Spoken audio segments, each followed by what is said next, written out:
History was made on April 27, when South Korean President Moon Jae-in and North Korean leader Kim Jong-un met in the border village of Panmunjom and released a joint declaration stating their common goal of realizing, through complete denuclearization, a nuclear-free Korean peninsula. The world is now watching to see whether North Korea will truly abandon its nuclear weapons and missile program.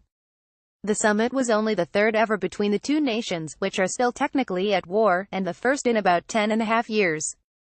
It was the first time, however, for a North Korean supreme leader to cross the military demarcation line in Panmunjom and set foot on South Korean soil, as the two previous talks were in Pyongyang. To add to the sense that the two Koreas were taking a historic step toward reconciliation, the two leaders stood before the press to give a joint announcement after signing the declaration. In addition to calling for a nuclear-free peninsula, the Panmunjom Declaration said both sides will actively pursue trilateral meetings involving the two Koreas and the United States, or quadrilateral meetings involving the two Koreas, the United States and China, with a view to concluding a peace treaty that would replace the 1953 armistice agreement that halted the Korean War. Other agreements included completely ceasing all hostile acts against each other in every domain, and a visit by President Moon to Pyongyang this fall.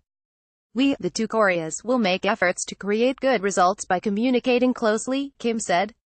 Earlier in April, at a meeting of the ruling Workers' Party of Korea, Kim's regime decided to halt all nuclear tests and launches of intercontinental ballistic missiles, as well as close a nuclear test site. It did not, however, express any intention to denuclearize, which is why we applaud the fact that a commitment to complete denuclearization was explicitly written into the Panmunjom Declaration. That said, the declaration made no mention of concrete steps the North would have to take in scrapping its nuclear weapons program. Pyongyang apparently does not want to discuss the nuclear issue in depth until Kim meets with U.S. President Donald Trump at the first-ever U.S.-North Korea summit, planned to take place no later than early June. Soldiers in Panmunjom on April 18. North and South Korea are technically still at war. Copyright Reuters. North Korea has a record of reneging on international promises to denuclearize or drop its nuclear ambitions.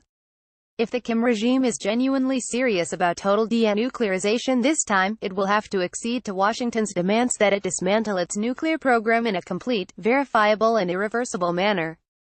North Korea's sudden embrace of rapprochement appears to be driven by the hope that improved relations with the South will help ease the international sanctions on the reclusive nation.